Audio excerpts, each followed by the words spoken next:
Imagine um mundo onde o tempo era um inimigo, onde cada segundo perdido significava uma oportunidade desperdiçada, um sonho adiado. No final do século XIX, antes dos celulares, dos computadores, até mesmo antes dos carros se popularizarem, o tempo era um luxo, uma medida imperfeita, muitas vezes esquecida. Mas e se eu te dissesse que, no coração dessa era de incertezas, um jovem sonhador, quase um garoto, ousou não apenas domar o tempo, mas aprisioná-lo em algo que se tornaria um símbolo inatingível de sucesso, precisão e eternidade? Esta não é apenas a história de um relógio. É a saga de um órfão que desafiou o impossível. A jornada de um visionário que transformou metal e engrenagens em um legado que atravessa gerações. Prepare-se para desvendar os segredos por trás do nome que ecoa poder e perfeição: Rolex. Para entender a grandiosidade da Rolex, precisamos voltar no tempo, para muito antes de seu nome ser sequer concebido. A história começa na pequena Pforzheim, Alemanha, em 1881, com o nascimento de Hans Wilsdorf, uma infância que deveria ser de brincadeiras e descobertas, mas que foi brutalmente ceifada. Aos 12 anos, uma tragédia impensável atinge o jovem Hans, a morte prematura de ambos os pais. De repente, o mundo de um menino se desfaz em um piscar de olhos, e ele se vê órfão, junto de seus irmãos. Um futuro incerto e a responsabilidade precoce de cuidar de si mesmo se impõem como uma rocha esmagadora. É neste ponto de inflexão, nesta dor profunda, que o destino de Hans começa a ser traçado. Longe de se render ao desespero, o jovem Wilsdorf revela uma resiliência e uma capacidade de observação incomuns para sua idade. Ele é enviado para um internato na Suíça, e é ali, no coração da relojoaria mundial, que sua mente começa a fervilhar. A Suíça, com suas montanhas imponentes e sua tradição secular na fabricação de relógios, era um caldeirão de inovação e precisão.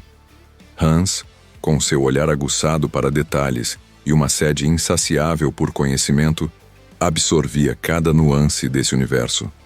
Ele não via apenas peças e mecanismos.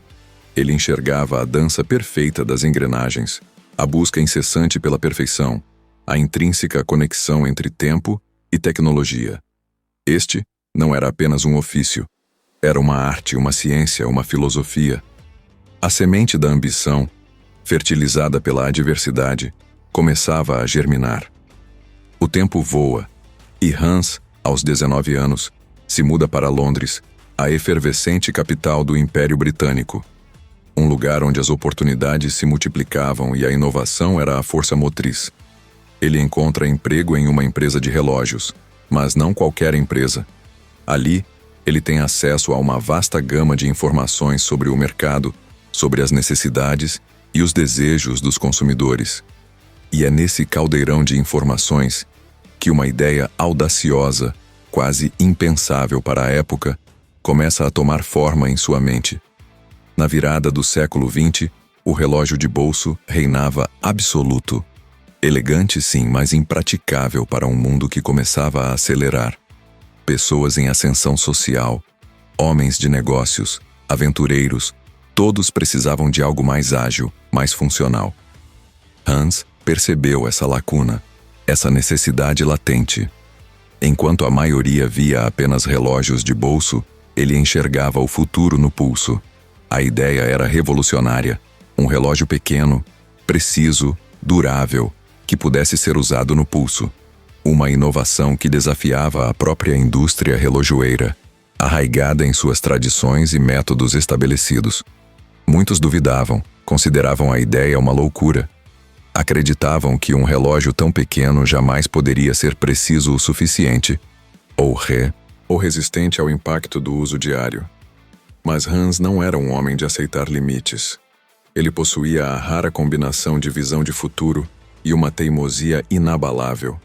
O que para outros era um obstáculo intransponível, para ele era apenas um convite para a superação. A ambição não era apenas financeira, era a ambição de mudar a forma como as pessoas interagiam com o tempo, de libertá-las dos grilhões do relógio de bolso e oferecer-lhes uma liberdade e praticidade nunca antes imaginadas.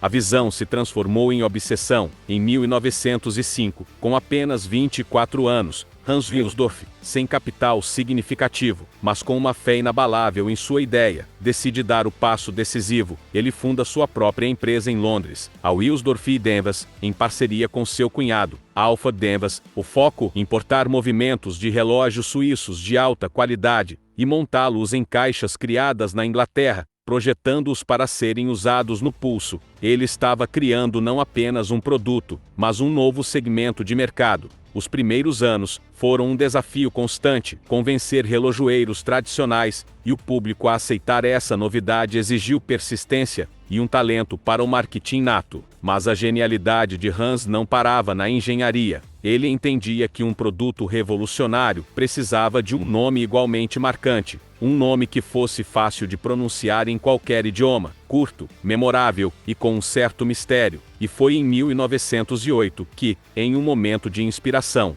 a lenda nasceu. Hans contava que, enquanto andava de carruagem em Londres, uma palavra sussurrada por um gênio bom soou em seu ouvido: Rolex, um nome sem significado aparente, mas com uma sonoridade única, quase hipnótica. Muitos se perguntam até hoje a origem exata. Seria uma onomatopeia do som do relógio ao dar corda, uma contração de horlogeria esquise. O mistério apenas aumentou o fascínio. A verdade é que Hans queria um nome que fosse uma joia, um nome que ressoasse com exclusividade e perfeição, e o Rolex conseguiu isso. Era um nome para ser gravado em relógios que iriam mudar a história. A empresa Wilsdorf Denvas se tornou a Rolex Watch Co. Limitada, e assim, de um sonho audacioso e de um nome sussurrado pelo destino, nascia uma das marcas mais poderosas e desejadas do planeta, pronta para redefinir o tempo e o luxo. A história da Rolex não é apenas a história de um relógio, é a história de superação, de visão e de uma ambição que transcendeu as barreiras do seu tempo. Hans Wilsdorf, o órfão que enfrentou a adversidade desde cedo, transformou a dor da perda em uma força propulsora. Ele não se contentou com o status quo, ele o desafiou, e ao fazê-lo, ele não apenas criou uma empresa, mas forjou um legado que se tornou sinônimo de excelência, precisão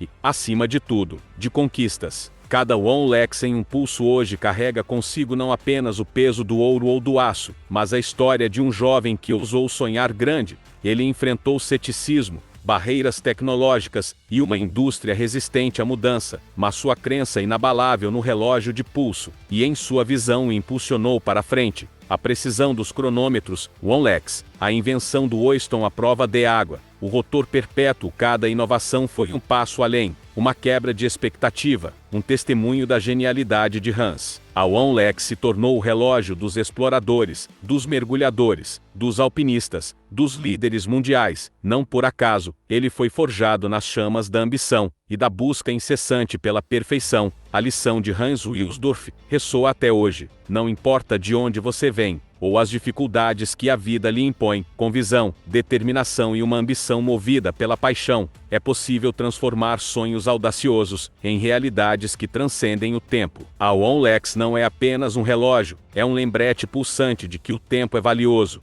e que cada segundo conta na construção do nosso próprio legado.